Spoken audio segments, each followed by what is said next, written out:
Google terminated 28 employees Wednesday, according to an internal memo viewed by CNBC, after a series of protests against labor conditions and the company's contract to provide the Israeli government and military with cloud computing and artificial intelligence services.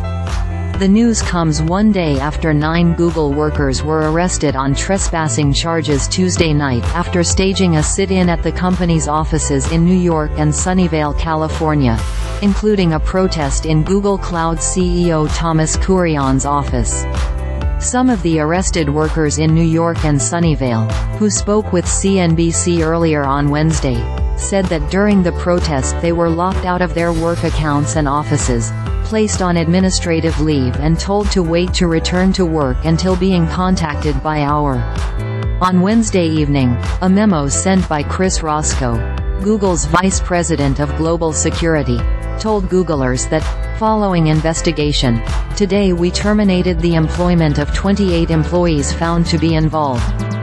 We will continue to investigate and take action as needed.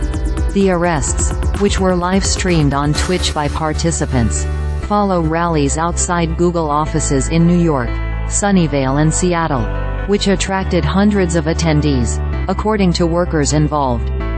The protests were led by the No Tech for Apartheid organization, focused on Project Nimbus, Google and Amazon's joint $1.2 billion contract to provide the Israeli government and military with cloud computing services, including AI tools, data centers and other cloud infrastructure.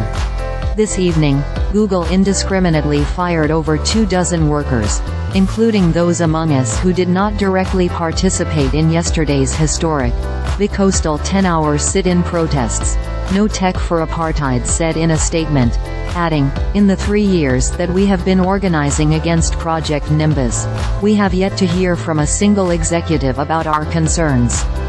Google workers have the right to peacefully protest about terms and conditions of our labor. These firings were clearly retaliatory. Protesters in Sunnyvale sat in Kurian's office for more than 9 hours until their arrests, writing demands on Kurian's whiteboard and wearing shirts that read, Googler against genocide. In New York, protesters sat in a 3-floor common space. 5 workers from Sunnyvale and 4 from New York were arrested. On a personal level, I am opposed to Google taking any military contracts, no matter which government they're with or what exactly the contract is about, Shane Anderson, a Google Cloud software engineer based in Washington, told CNBC earlier on Wednesday.